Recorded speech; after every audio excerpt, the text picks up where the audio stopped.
কম তেলে যদি এইভাবে মাংস রান্না করা যায় দারুণ স্বাদ হয়। ঠিক আমি যেইভাবে করেছি সেইভাবে একবার তোমরা ট্রাই করে দেখতে পারো। চিকেন রসা বা চিকেন ঝোল যাই বলো না কেন, আমি একটু ঝোল ঝোল রেখেছি।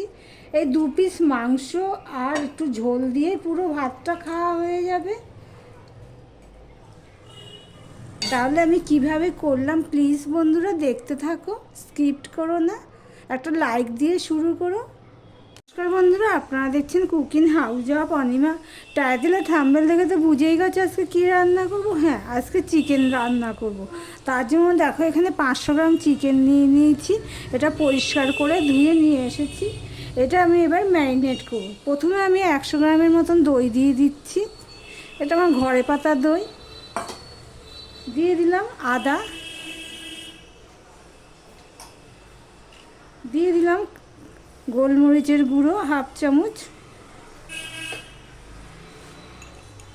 দিয়ে দিলাম একটুখানি নুন,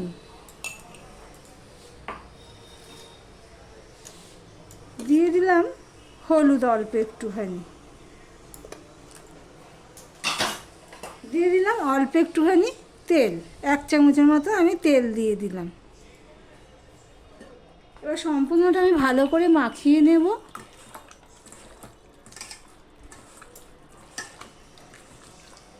এইভাবে একবার চিকেন রসা করে দেখতে পারো, ভালোই লাগে খেতে। এবার পুরো হাতে প্রেসার দিয়ে দিয়ে ভালো করে মাখিয়ে নেব। নিয়ে আমি এটা রেস্টে রেখে দেবো 15 থেকে 20 মিনিটের জন্য। আর এর জন্য যা যা লাগবে সব আমি কেটে রেডি করে নিয়ে আসছি, দেখতে থাকো বন্ধুরা। দেখো একটা কড়াই বসিয়ে দিয়েছি। কড়াইটা গরম হয়ে গেলে দিয়ে দিলাম সর্ষের তেল কিছুটা পরিমাণে, দিয়ে দিলাম অল্প একটুখানি নুন। আর এখানে দেখো আমি কিছুটা পেঁয়াজ আমি ভেজে নেব। এই পেঁয়াজটুকু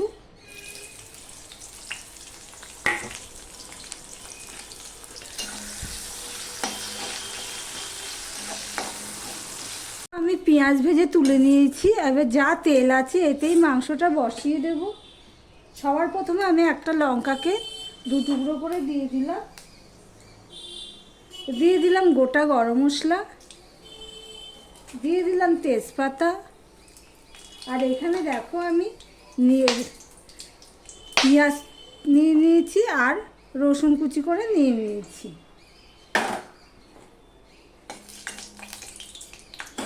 এবার পেঁয়াজ আর রসুনটা আমি দিয়ে দিলাম। গরম মশলা ফোড়নে হয়ে গেছে, দিয়ে এটা সমানে আমি ভাজতে থাকবো। আর তোমাদেরকে দেখিয়ে দিচ্ছি পেঁয়াজ বেরেস্তা করে রেখেছি আমি, এখানে দেখতেই পাচ্ছি। আর এই পেঁয়াজটা তাড়াতাড়ি হওয়ার জন্য একটু নুন দিয়ে দিলাম। এইভাবে মাংস রান্না করলে ফোড়নে দিলে খেতে স্বাদ বেড়ে দ্বিগুণ হয়, দারুণ স্বাদ হয়। সে খাসির মাংস বলো আর মুরগির মাংস বলো আর যে মাংসই বলো না কেন। এবার পেঁয়াজটাকে আমি ভেজে নেব যতক্ষণ না কালারটা চেঞ্জ হচ্ছে ততক্ষণ, দেখতে থাকো বন্ধুরা। পেঁয়াজটা কতটা কমে গেছে, প্রায় বাদামি কালার হয়ে গেছে। হ্যাঁ, এই অবস্থায় আমি এখানে কিছু মশলা অ্যাড করব। 1/2 চামচ দিয়ে দিলাম ধনের গুঁড়ো, 1/2 চামচের একটু বেশি দিয়েছি। 1 চামচ উঁচু উঁচু দিয়ে দিলাম লঙ্কার গুঁড়ো, ঝাল লঙ্কার গুঁড়ো। 1 চামচ উঁচু উঁচু দিয়ে দিলাম ধনের গুঁড়ো। 1 চামচ উঁচু উঁচু দিলাম জিরের গুঁড়ো।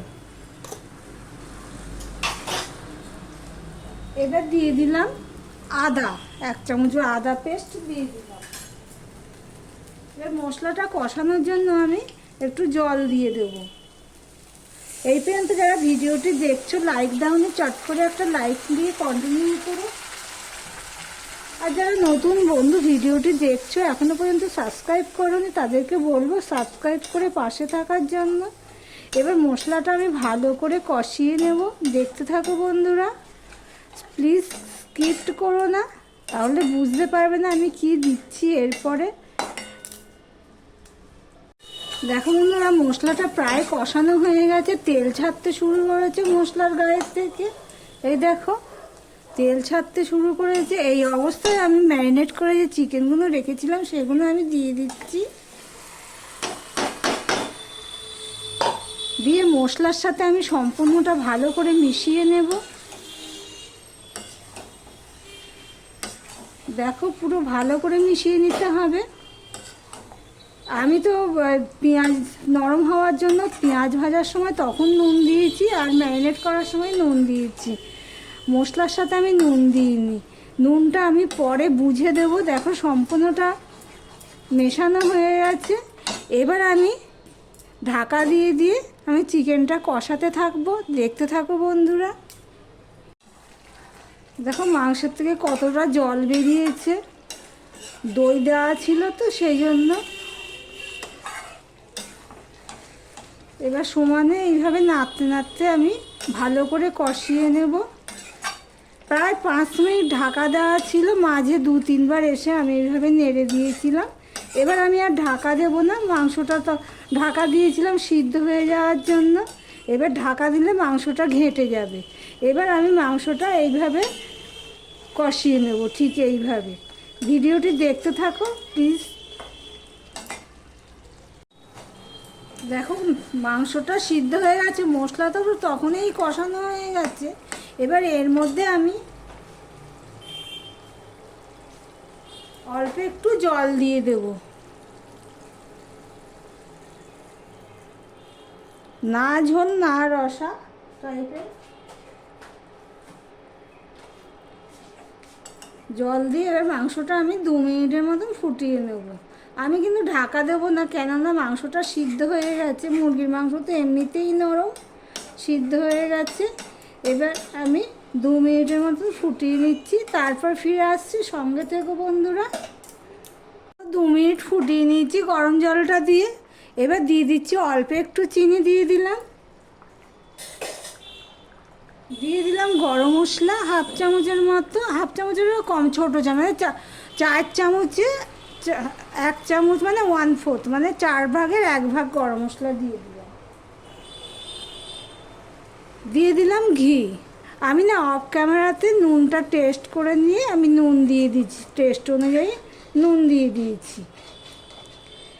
এবার সম্পূর্ণটা আমি মিশিয়ে দিচ্ছি। দেখো এইভাবে এই 2 পিস মাংস দিয়েই পুরো ভাতটা খাওয়া যাবে একটুখানি রসা নিয়ে।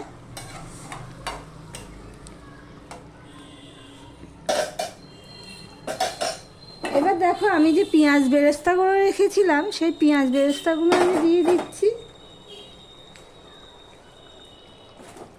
এইভাবে সবার লাস্টে পেঁয়াজ ভাজা বা পেঁয়াজ বেরেস্তা যাই বলো না কেন, এগুলো দিয়ে করলে খুবই স্বাদ হয় খেতে। তোমরা যদি না করে থাকো প্লিজ একবার ট্রাই করে দেখতে পারো।